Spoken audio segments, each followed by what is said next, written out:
Welcome to the Educational Channel. This is Unit 10, Episode 11, Reading Comprehension and Summary Making. Here are a few tips for the reading comprehension before we start. Have a look at the questions before reading the passage. Read the first sentence of each paragraph. Pay attention to the transition words. Discuss the meaning as if you were telling it to someone else. And when you come across a difficult word, try to guess the meaning from the context.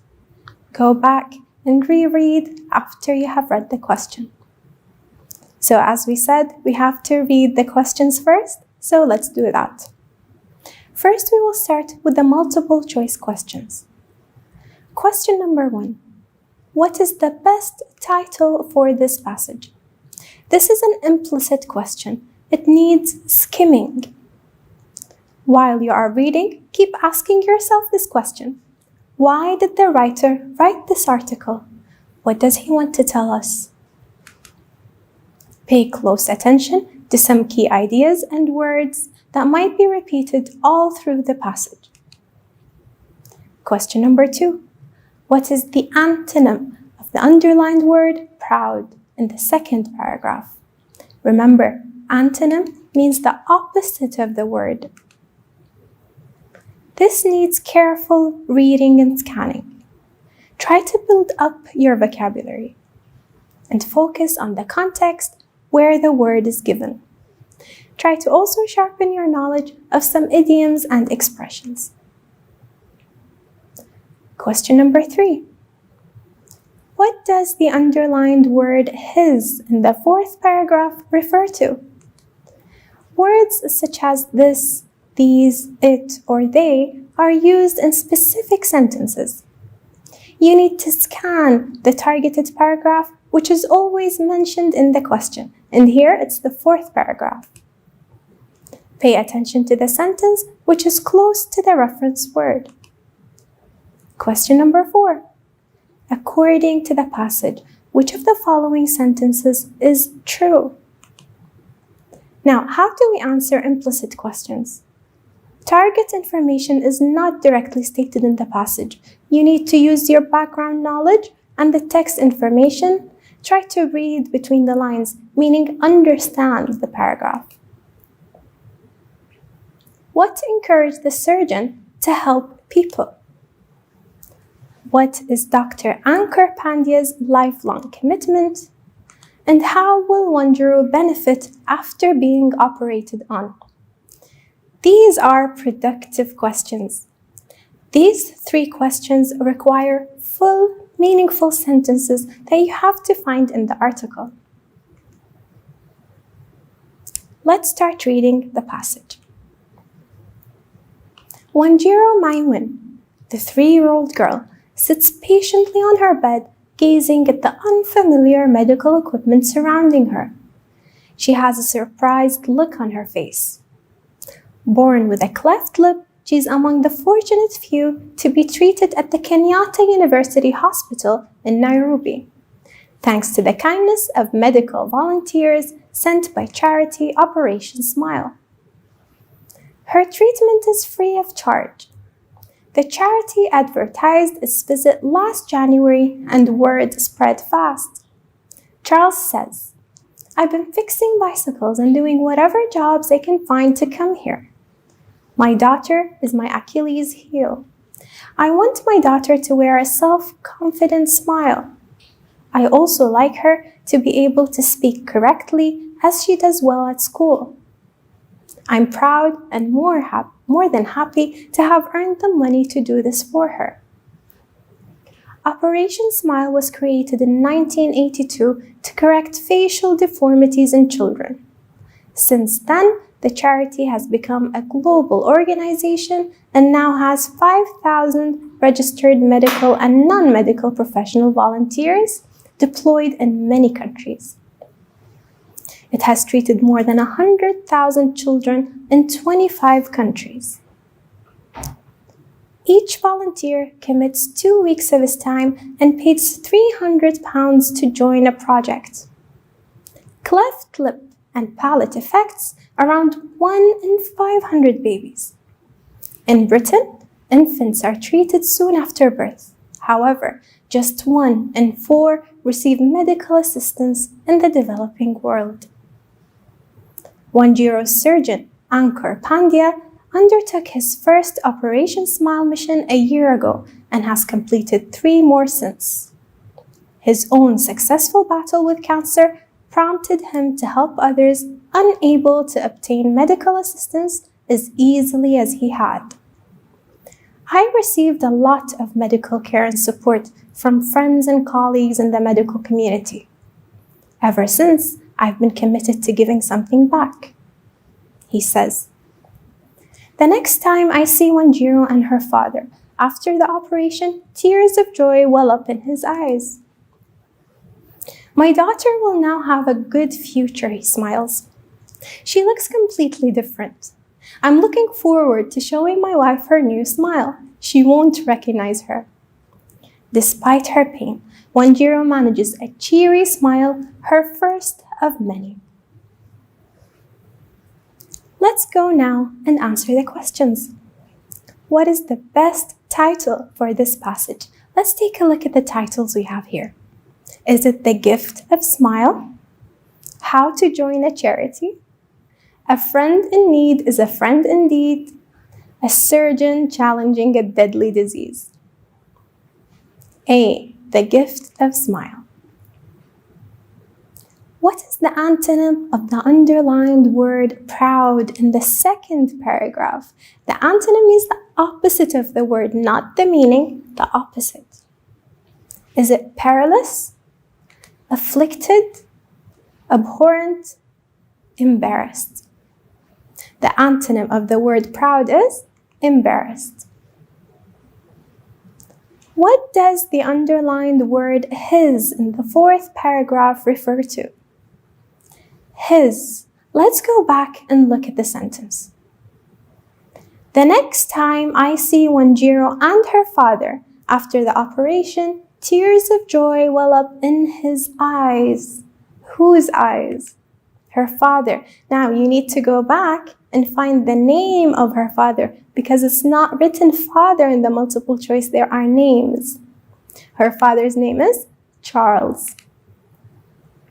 According to the passage, which of the following sentence is true? Is it A, volunteering within this organization is free? Wanjiro's mother became so glad after seeing her daughter smile. Dr. Ankur Pandya has undertaken 4 Operation Smile missions so far. All Kenyan deformed babies received the necessary medical assistance early. C. Dr. Ankur has undertaken 4 Operation Smiles. It says 1 and 3 more. Let's answer the productive questions. What encouraged the surgeon to help people? His successful battle with cancer. What is Dr. Ankur Pandya's lifelong commitment? He decided to help others who are unable to obtain medical assistance. How will Wanjiro benefit after being operated on? By having a cheerful smile and joining school. This was the reading comprehension.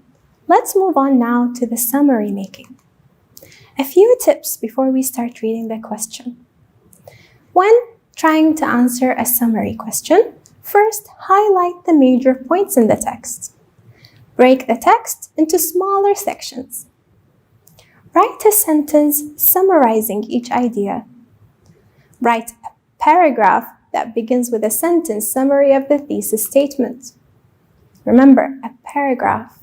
And avoid repeating yourself in the paragraph. Don't repeat the answers. Make sure your notes are tied together using connectors, and always use your own words when writing the answers. And we call this paraphrasing. Here are a few tips how we can paraphrase. Now, make sure you understand the passage so you can write it in your own words. break up and join ideas, elaborate on and shorten some ideas, maintain the idea of the original passage, and in order to use your own words, I will help you with a few tips on how you can use your own words. First, you can change some vocabulary. Here's an example. Manners make up the moral fabric of our shared lives. I can say, manners constitute the moral fabric of our shared lives. I just changed the word make up into constitute because they have the same meaning here in the sentence. If I don't know how to change a word to another, I can change the verb form, transform a sentence, flip it around. If it's active, I change it into passive. Example, if we fail to teach these everyday habits to our children, we will not prepare them to be socially competent and likable people. This is an active sentence. If I want to change it, if we fail to teach these everyday habits to our children, they will not be prepared to be socially competent and likable people. Now it's a passive sentence. We will not prepare them. They will not be prepared. Or you can change the word class, a verb to a noun to an adjective to an adverb, etc. Example, turning off our cell phones when we are in a group setting indicates that we respect our interlocutors. Instead of we respect, I can say, turning off our cell phones when we are in a group setting is a sign of respect too. Here I changed the word class. Here's another example. Try to paraphrase this sentence, and then you can see the answer. We should turn off our cell phones when we are in a group setting. You can paraphrase it in any of the ways we mentioned. It doesn't have to be exactly as the answer you will see now. The paraphrased sentence here is, our mobile phones should be turned off when we are in a group setting. So we flipped the sentence, we changed the word cell phone into mobile phones. A question for summary making might look like this. In 4 sentences only, remember, 4 sentences only, summarize and paraphrase the passage to the following question. You have to answer the following question. So you summarize to answer this question. What are the polite ways needed for making better social relations?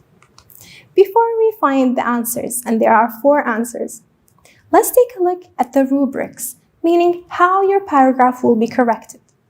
We will check the content, the relevance of ideas. Are the ideas there? Did you paraphrase? Now, paraphrasing is writing the answers in your own words. Is the spelling and grammar correct? Choose easy words to avoid spelling mistakes. Don't change the format. Write it in a paragraph, not points, a paragraph. Then we will total up the marks. Copying the whole paragraph receives a 0, so don't copy. Try to answer, find the answers. Don't exceed the required number of sentences. Let's read the paragraph and try to summarize together. Manners are minor morals. They are everyday ways which show our respect to other people and facilitate social relations. They make up the moral fabric of our shared lives. Saying please when we would like something done is a sign of being so polite. So here we have saying please. Besides, thanking people, here's another one. Thanking people when they do us a service shows that we are so grateful. Likewise, holding a door, that's the third one. Holding a door for the person behind us tells us a lot about our character. Turning off our cell phones when we are in a group setting indicates that we respect our interlocutors. If we fail to teach these everyday habits to our children, we will not prepare them to be socially competent and likable people. When society in general fails to teach manners to the young, it paves the way for the gross violations of civility behavior rules. So what are the ways? I just pointed them out. Try to paraphrase. Write them in a paragraph in your own words. An answer might look like this. And of course, you can use other words, other vocabulary. You can also put them in a different order. It doesn't matter. The polite ways needed for making better social relations are as follows. I'm using a connector here to start. I can say first or to start. If you want to get things done, you should ask politely. Another connector, in addition. In addition, always express gratitude whenever someone does anything to you. Say thank you. So we changed it to gratitude. Moreover, that's another connector. Moreover, it would be very respectful when you open the door for the person after you. And I can say finally to write the last sentence or in the end or to end, to conclude. Finally, make sure your mobile phones are silent when you are with a group of people. This was the summary making. Always remember, write them in your own words. It would be much easier. Now, in this episode, we learned how to extract relevant information after reading a passage. The passage has multiple choice questions and productive questions. We learned how to summarize, take out the ideas, and paraphrase them in our own words and write them in a paragraph using connectors. Thank you for watching.